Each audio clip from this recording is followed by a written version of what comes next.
हादसों का दिन बना मंगलवार। महाराष्ट्र, मध्य प्रदेश, बिहार और यूपी में सड़क हादसों में करीब 18 मजदूरों की मौत, कई घायल।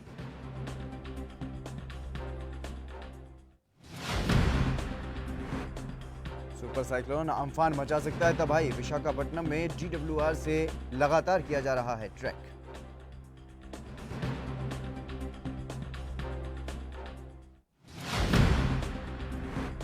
सीएम ममता बनर्जी और नवीन पटनायक से गृह मंत्री अमित शाह ने की बात। अम्फान को लेकर मदद का दिया आश्वासन। पहले ही भेजी जा चुकी हैं एनडीआरएफ की टीमें।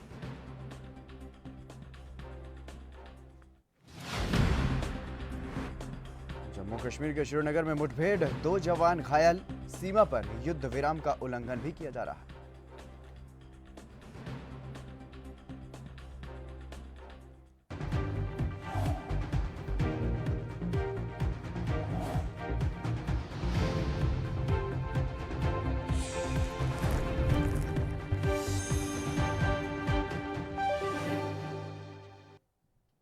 नमस्कार, एएनबी न्यूज देख रहे हैं आप और मैं हूं आपके साथ Hitendra. SB Asthana defence expert ने यह कहा है कि तालिबान का उद्देश्य काबुल पर राज स्थापित करना है। तालिबान का कश्मीर से कोई लेना देना नहीं है, इसलिए तालिबान कश्मीर की बात करके भारत को नाराज नहीं करना चाहेगा। और दूसरे स्पष्टीकरण में तालिबान इच्छा जाहिर कर रहा है कि भारत उससे बात करे। एक कंट्रोवर्सी उभरी है जिसमें पहले तो सोशल मीडिया पे ये आया कि तालिबान का जो रिप्रेजेंटेटिव है उसका ये कहना है कि जब तक कश्मीर रिजॉल्व नहीं होगा तब तक हम हिंदुस्तान के दोस्त नहीं हो सकते और पहले हम काबुल पर कब्ज़ा करेंगे और फिर कश्मीर पर कब्ज़ा करेंगे। और उसके बाद एक क्लैरिफिकेशन आया कि नहीं, कश्मीर जो है वो भारत का इंटरनल मैटर है और हमारा कश्मीर से कोई लेना देना नहीं है और ये स्टेटमेंट हमारी नहीं है, ऐसा उनके स्पोक्स पर्सन सुहेल शहीन ने कहा है। अभी इसको हमें कॉन्टेक्स्ट में देखना चाहिए। इसको मैं इस तरीके से एनालाइज करूंगा कि अगर तालिबान का अगर हम एम देखें तो तालिबान का एम है कि हमें काबुल में अपना राज्य स्थापित करना है। बोलते तो वो यही हैं कि तालिबान एक अच्छा राज्य स्थापित करेगा, हालांकि उनके काडर तो उसे शरिया लॉ।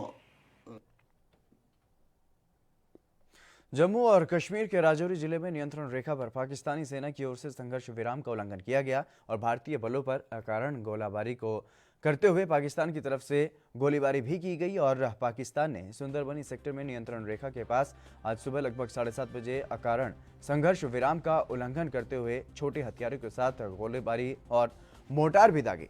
भारतीय सेना भी कड़ी जवाबी कार्रवाई कर रही है।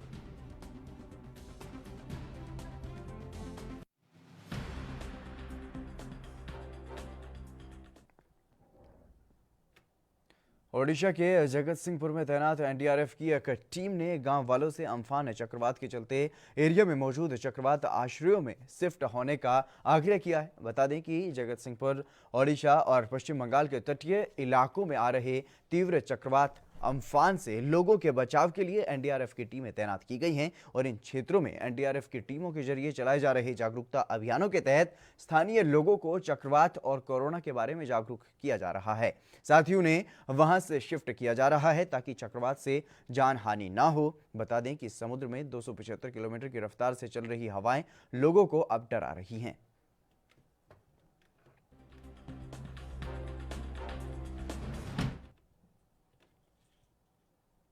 ओडिशा के तटीय इलाकों में अम्फान चक्रवात आने से पूर्व नाविक और मछुआरे एक दूसरे की सहायता कर नावों और जरूरी सामान को तटों से ढोकर सुरक्षित जगहों पर ले जा रहे हैं।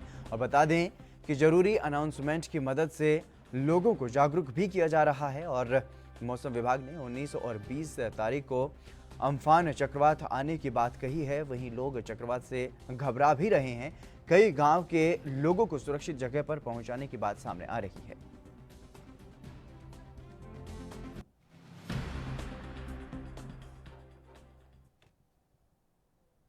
कोरोना लॉकडाउन पर मजदूरों पर हादसों का सिलसिला थमने का नाम नहीं ले रहा है।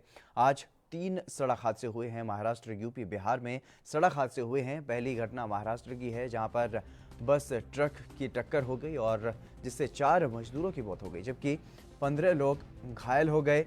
ये बस मजदूरों को लेकर के सोलापुर से झारखंड जा रही थी। वहीं दूसरी घटना यूपी के महोबा की है, जहां पर झांसी मिर्जापुर हाईवे पर डीसीएम पलट गया। हादसे में 3 प्रवासी मजदूरों की मौत हो गई। वहीं तीसरी घटना बिहार के भागलपुर से है, जहां पर मजदूरों को ले जा रहा ट्रक नवागाछी में दुर्घटनाग्रस्त हो गया और हादसे में 9 लोगों की मौत हो गई।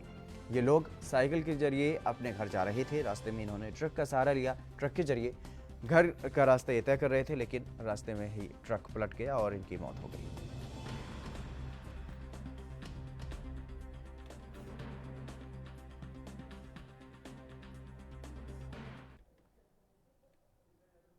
कांग्रेस नेता पीएल पुनिया ने कहा कि कई लोगों में कोरोना के लक्षण सामने नहीं आ रहे हैं, उन लोगों पर ध्यान देने की जरूरत है। इसके साथ ही उन्होंने क्या कुछ कहा है, आपको सुनवाते हैं।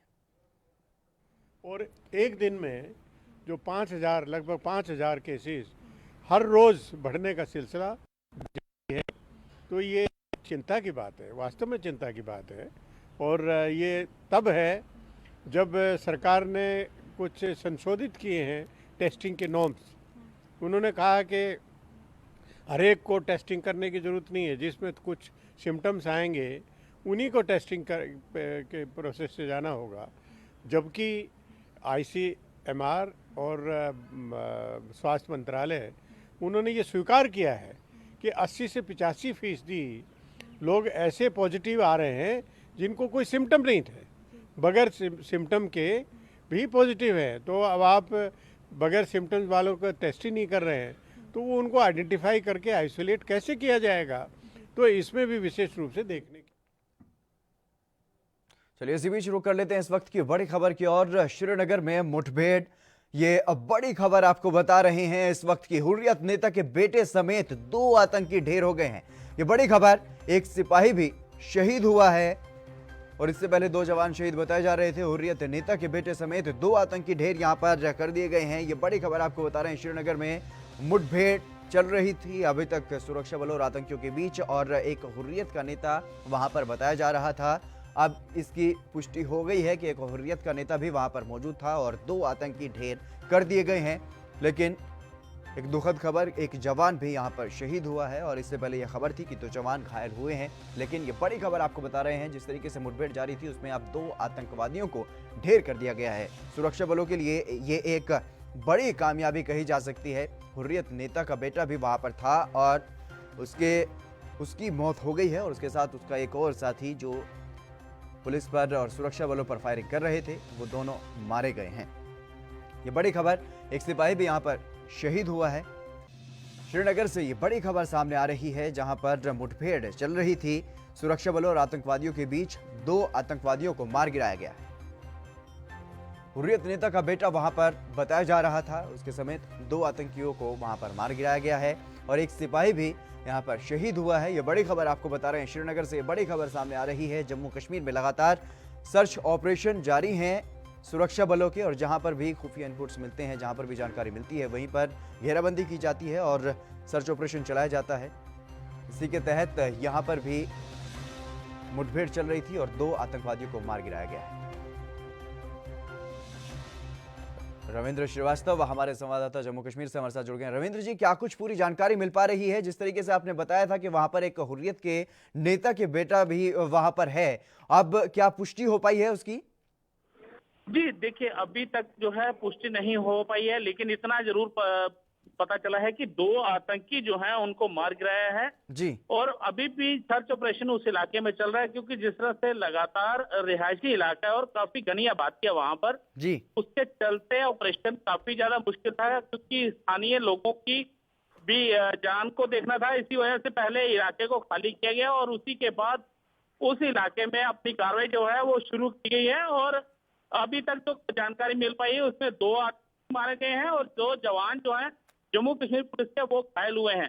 लेकिन अभी भी वहां पर सर्च ऑपरेशन जो है वो चलाया जा रहा है। जी जी, क्या अभी भी गोलीबारी वहां पर हो रही है? जी, गोलीबारी फिलहाल बंद है, लेकिन सर्च ऑपरेशन जो है वो चलाया जा रहा है। जी, और इसके अलावा जो हुर्रियत नेता का जो बेटा मारा गया है, उसके बारे में क्या कुछ जानकारी और कहां से जानकारी मिली है कि हुर्रियत नेता का बेटा मारा गया है? जी देखिए, अभी तक उसकी पुष्टि नहीं हो पाई है। आशंका यही जताई जा रही थी, क्योंकि जिस तरह से एनकाउंटर वाली जगह पर कुछ लोगों ने कहा था कि यहाँ पर हुर्रियत नेता जो सह रही है, जी। उनका बेटा भी जो आतंकवाद में शामिल हो चुका है वो वहां पे मौजूद है। लेकिन जब तक बॉडी रिकवर नहीं हो जाती है जी। तब तक कहना मुश्किल होगा। लेकिन जैसे ही बॉडी रिकवर होगी, जैसे ही कुछ अपडेट आती है तो उसके बारे में हम अपने दर्शकों को जरूर बताएंगे।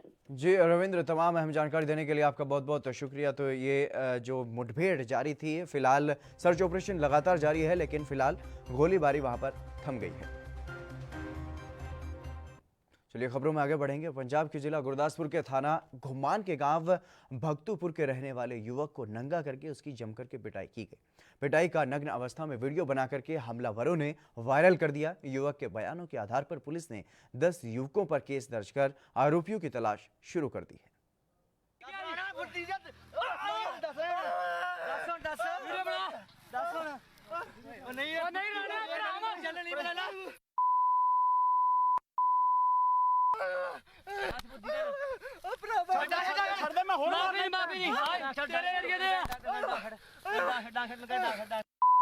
ਜਿੰਨਾਂ ਨੂੰ ਕਹਿੰਦਾ ਸੀ ਨਾ ਕੀ ਆਂਦਾ ਹਾਂ ਰਾਣੇ ਦੇ ਹੱਥ ਨਹੀਂ ਲਿਆ ਕਹਿਣ ਕੋ ਗੱਲ ਕਰ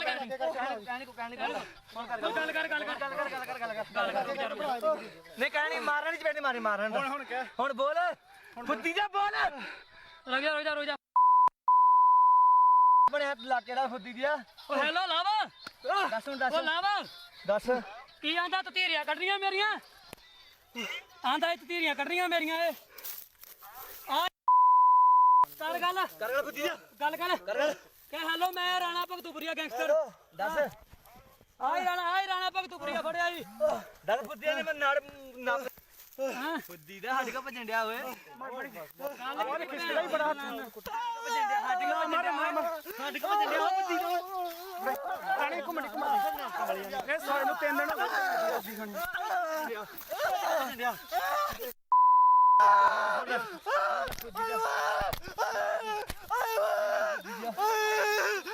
मर गया गुंडा उठा रहा चवल चवल दे में चवल दे फुद्दी दे कहना आ गया पटना दिया नहीं एक ऐसा गुंडा ना गुंडा लंबे बैठा पला मन आंदा तू ना कौलियां तो ना रहा वा साडे सामने पैर में ठाना ओ छाप है फुद्दी दे लम्बे ते छाप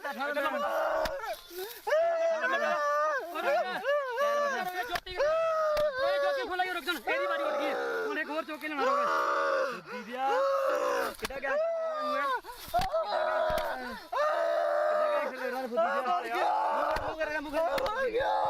वीडियो बना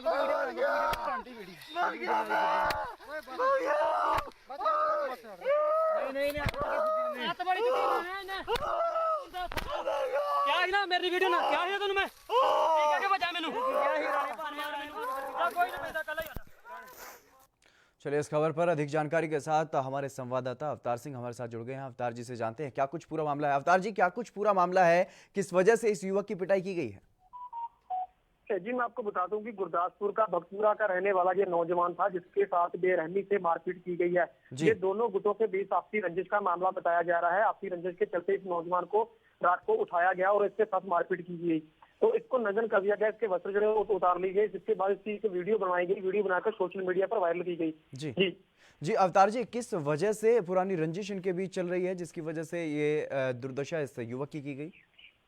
जी मैं आपको बता दूं कि दो गुटों के बीच झगड़ा हुआ था। इस झगड़े की रंजिश को लेकर इसको उठाया गया। पहले उठाने के बाद इसकी वीडियो बनाई गई, इसके साथ मारपीट की गई, बड़ी बेरहमी से मारपीट की गई। तो 10 लोगों के खिलाफ जो पुलिस ने इसके मामला दर्ज कर लिया गया। जब पुलिस के पास ये वीडियो पहुंची तो वीडियो के आधार पर उन्होंने 10 लोगों के खिलाफ मामला तो दर्ज कर लिया, लेकिन ये सभी के सभी जो आरोपी हैं अभी फरार बताए जा रहे हैं। जी और इसके अलावा आपसे ये भी जानना चाहेंगे अवतार, कब की ये वीडियो है?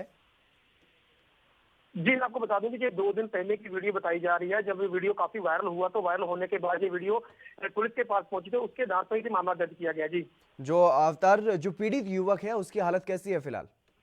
जी मैं आपको बता दूं कि जो पीड़ित युवक है उससे काफी चोटें लगी हुई हैं, काफी हालत उसकी गंभीर है। अभी उसको इलाज के लिए दाखिल करवाया गया है, जहाँ पुलिस जो उनके पास जाएगी उसके बयानों के आधार पर जो अगली कार्रवाई की जाएगी। जी जी, तमाम अहम जानकारी देने के लिए आपका बहुत बहुत शुक्रिया अवतार। तो ये आपसी रंजिश का ये पूरा मामला है जिसमें इस युवक की दूसरे गुट ने बुरी तरह से पिटाई की है नंगा करके, और इसका ये वीडियो बना करके सोशल मीडिया पर भी वायरल कर दिया गया है। फिलहाल पुलिस ने मामला दर्ज कर लिया और जांच की जा रही है। सभी आरोपियों की तलाश भी अभी की जा रही है।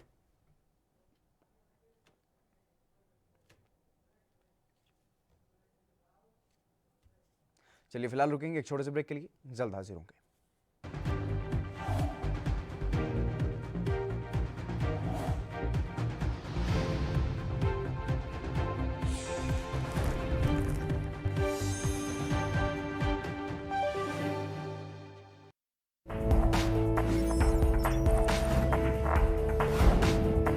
कम ब्रेक और ज्यादा खबरों के साथ देखिए ANP news in channel number पर।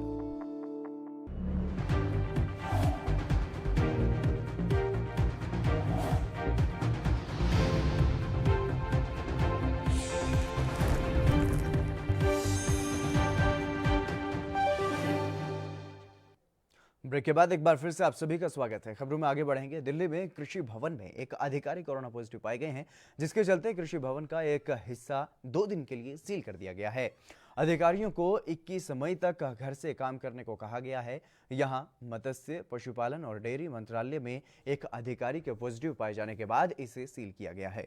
दिशा निर्देशों के मुताबिक पूरे परिसर को सैनिटाइज किया जाएगा और संक्रमित के संपर्क में आए सभी लोगों को क्वारंटीन में रखे जाने की सलाह के साथ ही 5 दिन बाद टेस्ट कराने के लिए भी कहा गया है। और इन सभी लोगों को तभी कार्यालय आने की मंजूरी मिलेगी जब इनका टेस्ट निगेटिव आएगा, जबकि अन्य कर्मचारी 21 मई से गृह मंत्रालय के दिशा निर्देशों के तहत काम पर आ सकेंगे।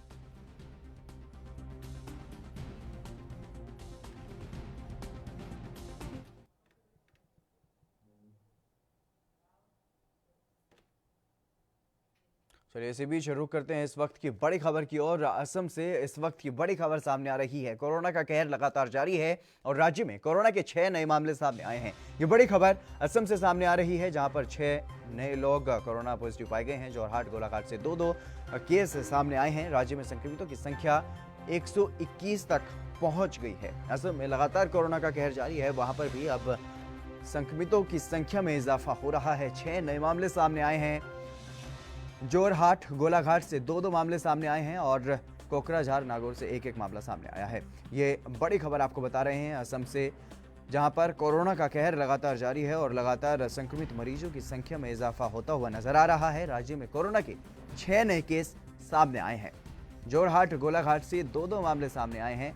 इसके अलावा कोकराझार और नागौर से भी 1-1 मामले सामने आए हैं और राज्य में संक्रमितों की संख्या अब 121 के पार पहुंच गई है। असम में लगातार संक्रमितों की संख्या में इजाफा हो रहा है और राज्य में कोरोना के नए जो मामले सामने आए हैं वो 6 मामले सामने आए हैं। राज्य में संक्रमितों की संख्या 121 के पार पहुंच गई है। लगातार कोरोना संक्रमितों की संख्या में इजाफा हो रहा है देश भर में और असम में भी 6 नए मामले दर्ज किए गए हैं।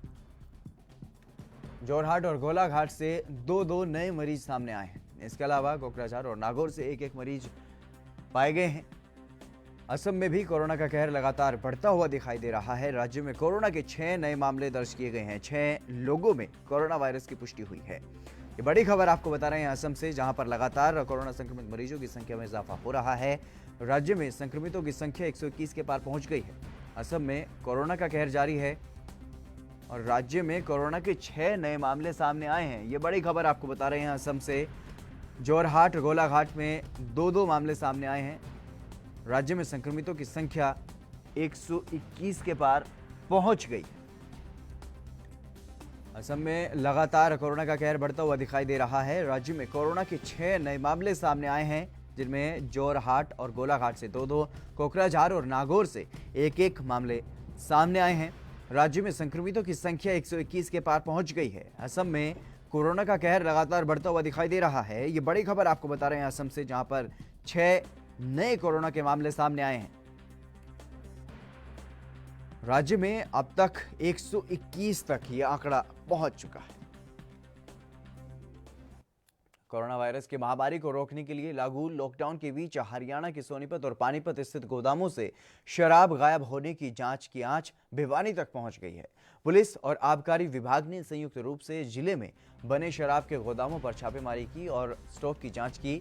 भिवानी में शराब के 5 गोदाम हैं। पुलिस और आबकारी विभाग की संयुक्त टीम ने इन शराब के गोदामों की जांच करने के लिए वहां पर पहुंची और संयुक्त टीम ने सबसे पहले लोहारू रोड स्थित गोदाम में जांच शुरू की। डीएसपी वीरेंद्र सिंह भी यहां पर मौजूद रहे। शुरुआती दौर में शराब कारोबारियों ने जांच से मीडिया को दूर रखने की कोशिश की। सिंह ने बताया कि आबकारी विभाग की टीम के साथ मिलकर गोदाम की जांच की जा रही है।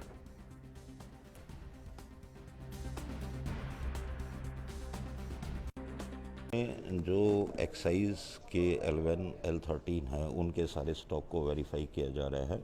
लॉकडाउन के समय उनके पास कितना स्टॉक था, आज के टाइम उनके पास कितना स्टॉक है, क्या उन्होंने स्टॉक में कोई गड़बड़ी तो नहीं की और नया स्टॉक कितना आ चुका है, कितना यहाँ से जा चुका है, उन सभी का डाटा पहले हमने ऑनलाइन प्राप्त किया है और यहाँ भी आके इनका ऑनलाइन सारा डाटा प्राप्त करके और सारी फिजिकल चेकिंग की जा रही है और स्टॉक का मिलान करवाया जा रहा है। ये चेक करने के लिए कहीं एक्साइज ड्यूटी की चोरी तो नहीं की जा रही। जो माल पहले पड़ा हुआ था वो माल यहाँ रखा हुआ है या नहीं रखा हुआ, क्या इन्होंने उसकी एक्साइज ड्यूटी भरी है या नहीं भरी, इस संबंध में दोनों विभागों द्वारा ये संयुक्त चेकिंग की जा रही है। सर, सोनीपत और पानीपत में काफ़ी गड़बड़ियाँ मिली, तो ऊपर से कोई स्पेशल निर्देश है या भिवानी प्रशासन ही अपने स्तर पर जांच कर रहा है? देखिए, ये सारे हरियाणा में ही चेकिंग की जा रही है, स्पेशल भिवानी के लिए ही नहीं है, सारे जिलों में ये चेकिंग की जा रही है कि भाई जो भी स्टॉक लॉकडाउन से पहले का था इन गोडाउन्स में रखा हुआ था, क्या वो है या नहीं है, इस संबंध में ये वेरीफाई किया जा रहा है। प्रारंभिक जांच में क्या मिला, कोई गड़बड़ी मिली या सब कुछ ठीक ठाक है? देखिए, एक बार इनकी फिजिकल चेकिंग हो चुकी है, उस समय जो स्टॉक में कोई भी जो है ना कोई गड़बड़ी नहीं पाई गई थी, लेकिन अब मैं दोबारा इनकी फिजिकल चेकिंग कर रहा हूँ स्टॉक की, तो जैसे भी चेकिंग करने उपरांत होगी वो रिपोर्ट भेज सर, लॉकडाउन के दौरान पुलिस ने भारी मात्रा में शराब भी पकड़ी है, काफ़ी सारी शराब पुलिस ने जो है अपने पास कब्जे में भी ली है, तो कहीं ना कहीं माना जा सकता है कि कहीं ना कहीं भिवानी के अंदर भी कहीं ना कहीं तस्करी हुई है। देखिए, शराब के मामले में जो ठेके थे, ठेकों पर जो शराब गई थी वो एक्साइज ड्यूटी पेड थी और जितनी भी शराब ठेकों से बाहर निकली वो एक्साइज पेड ड्यूटी थी। अब ये चेक किया जा रहा है कि भाई यहाँ जो L1 में और L13 में जो शराब रखी हुई थी स्टॉक में, क्या उसमें कोई गड़बड़ी की गई है या नहीं की गई, क्योंकि वो ठेके की जो शराब ठेकों पर जा चुकी थी वो सारी की सारी एक्साइज पेड थी। कोरोना से जूझते बिहार में वीडियो कॉन्फ्रेंसिंग के माध्यम से नीतीश कैबिनेट ने 8 एजेंडों पर मुहर लगाई। कोरोना संक्रमण काल में सरकारी खजाने को स्थिर रखने के लिए सरकार ने बड़ा फैसला लेते हुए डीजल पेट्रोल पर लगने वाले वैट में बढ़ोतरी कर दी है और जिससे आने वाले दिनों में बिहार में पेट्रोल डीजल की कीमत में 2 रुपये प्रति लीटर का इजाफा हो सकता है। नीतीश कैबिनेट ने पेट्रोल पर 26% या 16.65 रुपये प्रति लीटर और डीजल बिक्री पर 19% या 12.33 रुपये प्रति लीटर या दोनों में से जो अधिक हो का वैट लगाने की मंजूरी दे दी है और जिससे डीजल और पेट्रोल की कीमत में कमी होने पर भी राजस्व उगाही में कमी नहीं आएगी।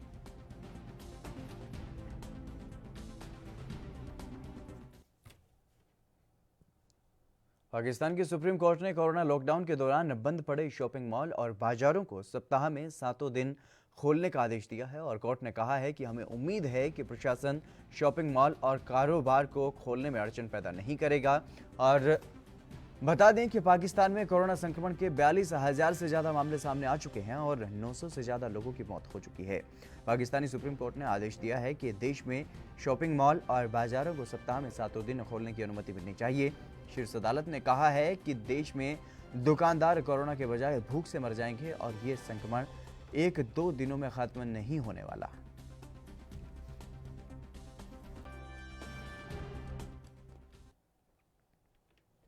राजस्थान के पाली में आसपास के गांव में टिड्डी दिखने से किसानों में मायूसी छा गई है और यहां पर जानकारी मिलते ही इन ग्रामीणों और किसानों ने टिड्डी दल को देखते ही थालियां बजाकर के टिड्डी दल को भगाने का प्रयास किया। वहीं यहां पर बड़ी संख्या में टिड्डी दल को देखकर एक बारगी किसानों के चेहरे पर चिंता की लकीरें छा गई और वहीं टिड्डी दल आने के बाद सारण सरपंच गजेंद्र सिंह ने सोशल मीडिया के माध्यम से गांव के लोगों से संपर्क कर इस प्रकार के टिड्डी दल दिखे जाने पर तुरंत प्रभाव से पंचायत में जानकारी देने की बात कही है और सरपंच ने उपखंड अधिकारी शैलेंद्र सिंह को सूचना दी। उपखंड अधिकारी सिंह ने बताया कि सारण गांव के आसपास भी टिड्डी दल मंडराने की सूचना मिली। कृषि विभाग को कीटनाशक का छिड़काव करवाने के निर्देश दिए गए हैं। तो टिड्डी दल लगातार सामने आ रही है। टिड्डी दल को लेकर के खबरें पंजाब में और राजस्थान में टिड्डी दल अपना प्रकोप बनाए हुए है किसानों की फसलों के ऊपर और इसी को लेकर के किसान चिंतित दिखाई दे रहे हैं। अलग अलग तरह से प्रयास किए जा रहे हैं ताकि टिड्डी दल से बचा जा सके और कृषि विभाग को भी सूचित किया जा रहा है। कृषि विभाग की तरफ से लगातार तमाम प्रयास किए जा रहे हैं ताकि टिड्डी दल की वजह से कोई नुकसान ना हो किसानों को और उसके लिए कीटनाशक का छिड़काव करवाया जाता है ताकि टिड्डी दल को भगाया जा सके और तो ख़त्म किया जा सके। पंजाब और राजस्थान से इस तरह की खबरें लगातार सामने आ रही हैं। अब ताज़ा मामला राजस्थान के पाली से सामने आया है जहां पर कई गांवों में ये देखने को मिला है कि टिड्डी दल वहां पर दिखाई दिया है।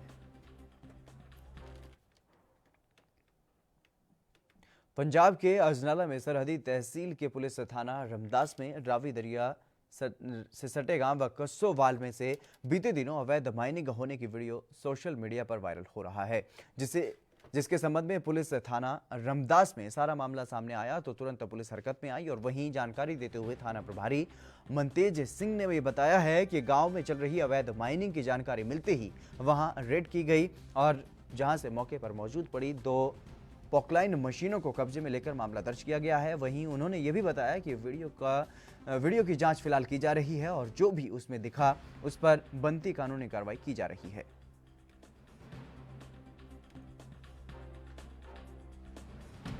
परमिशन मिली ही कि कस्सोवाल नेड़े ਜਿਹੜਾ ਵਾ ਭੁੰਨੇਵਾਲ ਪਿੰਡ ਦੇ ਪਿੰਡ ਕਸੋਵਾਲ ਬੇਚਰਾਗ ਪਿੰਡ ਆ ਉਹ ਦਰਿਆ ਦੇ ਕੰਢੇ ਦੇ ਉੱਤੇ ਜਿਹੜੀ ਹੈ ਨਜਾਇਜ਼ ਮਾਈਨਿੰਗ ਹੋ ਰਹੀ ਹੈ ਜਿਸ ਸੰਬੰਧੀ ਮੁਕੱਦਮਾ ਨੰਬਰ 28/20 ਅੰਡਰ ਸੈਕਸ਼ਨ 379 IPC ਤੇ 21 ਮਾਈਨਿੰਗ ਐਕਟ ਦੇ ਰਜਿਸਟਰ ਕਰਕੇ ਤੇ 2 ਪੋਕਲੇਨਾਂ ਜਿਹੜੀਆਂ ਵਾ ਉੱਥੇ ਖੜੀਆਂ ਸੀ ਉਹ ਰਿਕਵਰ ਕਰਕੇ ਤੇ ਕਬਜ਼ਾ ਪੁਲਿਸ ਵਿੱਚ ਲੈ ਲਈਆਂ।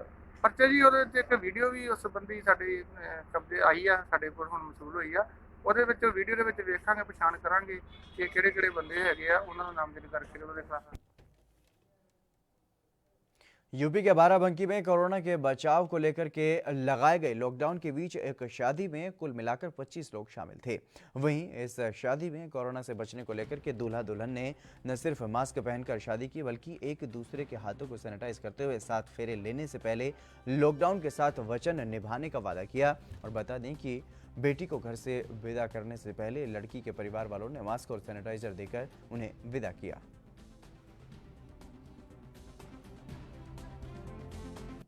और मास्क पहनकर ही निकले बाहर, जरूरत पड़ने पर ही बाहर निकलने, बेवजह बाहर घूमने की इजाज़त नहीं। अच्छा, ये मास्क की क्या ज़रूरत है? मास्क कितना महत्वपूर्ण मास्क है? मास्क बहुत महत्वपूर्ण बीमारी से हमें बचाता है और मास्क पहनने से बीमारी कोई अपने पास नहीं आती है। बीमारी से बचने के लिए हम मास्क पहनते हैं। जो लोग नहीं पहनते हैं उनके लिए क्या संदेश है, क्या कहना चाहती हैं? जो लोग नहीं पहनते हैं उनसे यही निवेदन है कि वो मास्क पहने और मास्क पहन के ही बाहर निकलें और ऐसे बाहर ना निकलें। नहीं तो क्या होगा? वैसे बीमारी का खतरा और बढ़ सकता है। क्या नाम है तुम्हारा? Corona virus. घर से बाहर निकलिए तो मास्क लगा कर निकलिए और बहुत सावधानी से निकलिए। जहाँ तक हो सके तो अपने को ही बचा के रखिए और दूसरों को भी बचाइए। चलिए इस बुलेटिन में फिलहाल बस इतना ही। आप बने रहिए ANB न्यूज़ के साथ।